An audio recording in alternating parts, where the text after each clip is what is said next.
Hello, good morning children. कैसे हो आप लोग? सब अच्छे हो ना?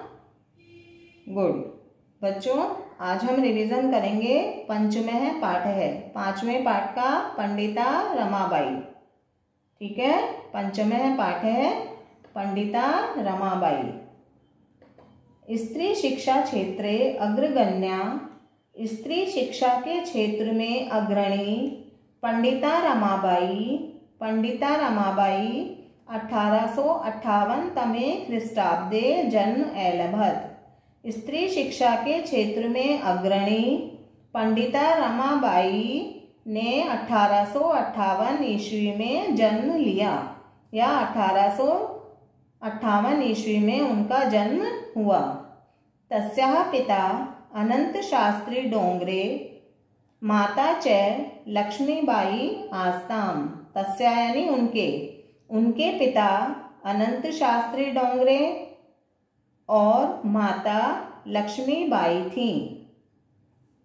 तस्मिन् काले स्त्री शिक्षायाः स्थितिः चिंतनीया आसीत्। उस समय में स्त्री शिक्षा की स्थिति चिंतनीय थी। स्त्रीणां कृते संस्कृत शिक्षणं प्रायः प्रचलितं न आसीत्। स्त्रियों के लिए संस्कृत की शिक्षा प्रायः प्रचलित नहीं थी, यानी स्त्रियों को उस समय संस्कृत की शिक्षा नहीं दी जाती थी। स्त्रीणां कृते, स्त्रियों के लिए संस्कृत शिक्षणं, संस्कृत की शिक्षा प्रायः प्रचलितं न आसीत्, प्रायः प्रचलित नहीं थी। किंतु डोंगरे रूढ़िबद्धां धारणां परित्यज्य स्वपत्नीं संस्कृत अध्यापयत। परंतु डोंगरे अनंत शास्त्री डोंगरे है ना, परंतु डोंगरे ने रूढ़ियों से बंधी हुई इस धारणा को छोड़कर, है ना, कि स्त्रियों के लिए संस्कृत शिक्षा जो है वो कोई जरूरी नहीं है, आवश्यक नहीं है, उन्हें संस्कृत की शिक्षा नहीं दी जाती थी, ऐसी रूढ़ी चली आ रही थी। परंतु डोंगरे ने रूढ़ियों में बंधी हुई इस धारणा को छोड़कर स्वपत्नी, अपनी पत्नी को संस्कृतम अध्यापयत, संस्कृत की शिक्षा दी। एतदर्थं सह समाजस्य प्रतारणाम अपि असहत। इसलिए या इसके लिए उन्होंने समाज की प्रताड़ना भी सही, है ना, समाज के ताने भी उन्होंने सहे। अनंतरम रमा अपि स्वमातुः संस्कृत शिक्षा प्राप्तवती। बाद में रमा ने भी अपनी माता से संस्कृत की शिक्षा प्राप्त की। कालक्रमेण रमायाः पिता विपन्नः संजातः। समय के बाद, कुछ समय बीतने पर रमा के पिता गरीब हो गए। विपन्ना मतलब दरिद्र हो गए, गरीब हो गए। कालक्रमेण, कालक्रम से या समय, जैसे जैसे समय बदला, रमा के पिता गरीब हो गए। तस्याः पितरौ ज्येष्ठा भगिनी च दुर्भिक्ष पीड़िता दिवंगता। उनके पितरौ यानी माता पिता, उनके माता पिता ज्येष्ठा भगिनी च और बड़ी बहन, ज्येष्ठा यानी बड़ी, भगिनी बहन, उनके माता पिता और बड़ी बहन दुर्भिक्ष पीड़िता, अकाल से पीड़ित होकर दिवंगता, उनका निधन हो गया या उनकी मृत्यु हो गई। तदनंतरम रमा स्वज्येष्ठ भ्रात्रा सह पदभ्याम समग्रम भारतम अभ्रमत। उसके बाद रमा अपने बड़े भाई के साथ पैदल ही सारे भारत में घूमी। ठीक है, उनके माता पिता की डेथ हो गई, उनकी बड़ी बहन की भी डेथ हो गई अकाल से पीड़ित होकर। उसके बाद उन्होंने अपने ज्येष्ठ भ्रात्रा, बड़े भाई के साथ पदभ्याम यानी पैरों से ही, पैदल ही, समग्रम भारतम अभ्रमत, संपूर्ण भारत का भ्रमण किया। भ्रमण क्रमे सा कोलकातां प्राप्ता। घूमते हुए वह कलकत्ता पहुंची। संस्कृत वैदुष्येण सा तत्र पंडिता सरस्वती चेति उपाधिभ्याम विभूषिता। और अपने संस्कृत की विद्वता के कारण उन्हें वहाँ पंडिता और सरस्वती आदि उपाधियों से विभूषित किया गया। तत्रैव सा ब्रह्म समाजेन प्रभाविता वेदाध्ययनम अकरोत्। वहाँ ही उन्होंने तत्र प्लस एव, वहाँ ही, तत्र यानी वहाँ, एव यानी ही, वहाँ ही वह ब्रह्म समाज से प्रभावित होकर वेदों का अध्ययन किया। वहाँ ही उन्होंने ब्रह्म समाज से प्रभावित होकर वेदों का अध्ययन किया। पश्चात सा स्त्रीणां कृते वेदादीनां शास्त्राणां शिक्षायै आंदोलनम प्रारब्धवती। उसके बाद, पश्चात यानी उसके बाद, उन्होंने स्त्रियों के लिए वेद शास्त्र आदि की शिक्षा के लिए आंदोलन शुरू किया। यानी उन्होंने आंदोलन किया कि स्त्रियों को भी वेदों की और शास्त्रों की शिक्षा दी जानी चाहिए। इसके लिए उन्होंने आंदोलन शुरू किया। 1880 तमे ख्रीष्टाब्दे सा विपिन बिहारी दासेन सह बांकीपुर न्यायालय विवाहम अकरोत्। सन 1880 में उन्होंने विपिन बिहारी दास के साथ बांकीपुर की अदालत में विवाह कर लिया। ठीक है, कोर्ट मैरिज कर ली उन्होंने।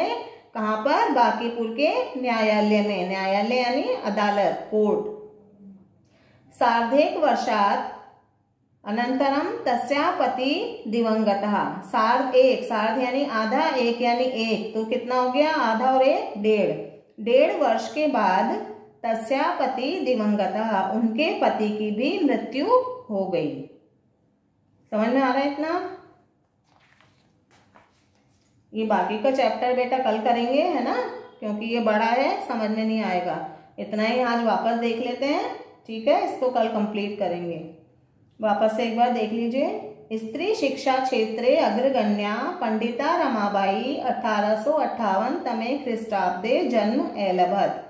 स्त्री शिक्षा के क्षेत्र में अग्रणी पंडिता रमाबाई का जन्म 1858 ईस्वी में हुआ।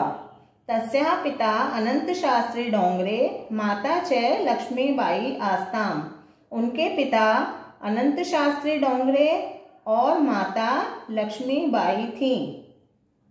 तस्मिन् काले स्त्री शिक्षायाः स्थितिः चिंतनीया आसीत्। उनके समय में स्त्रियों की शिक्षा की स्थिति चिंतनीय थी।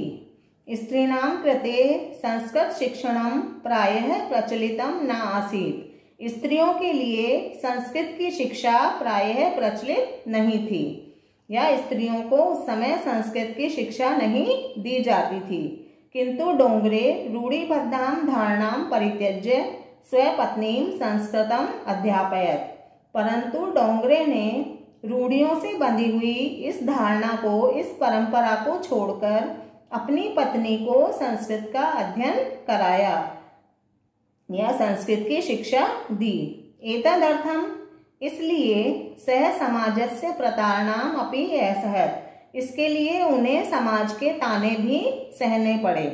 अनंतरम रमा अपि स्वमातुः संस्कृत शिक्षां प्राप्तवती।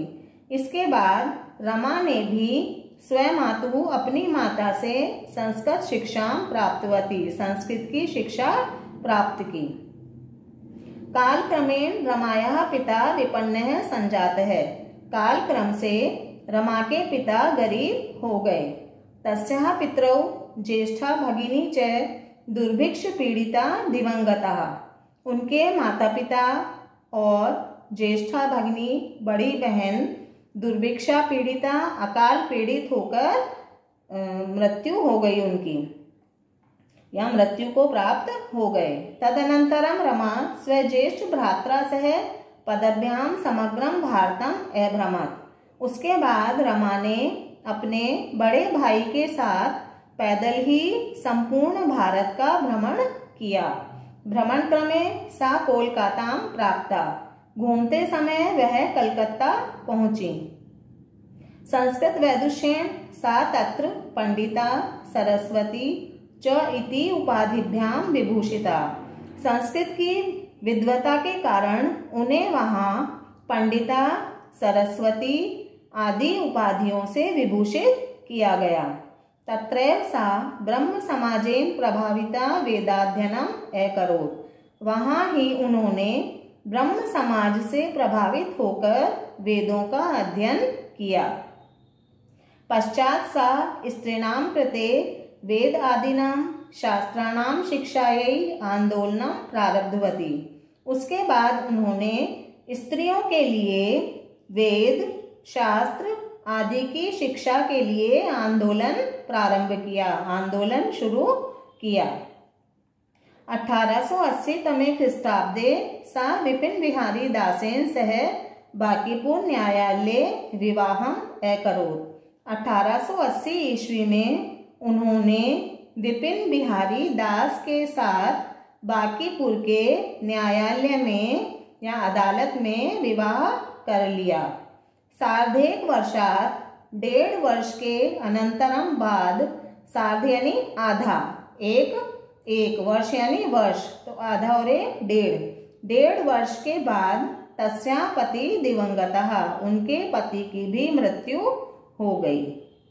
ठीक है, इतना पढ़ के देखना अच्छे से, संस्कृत पढ़ के देखना, शुद्ध उच्चारण करना, इसकी हिंदी पढ़ के देखना। ठीक है, बाकी का हम कल पढ़ेंगे। ठीक है, ओके, थैंक यू।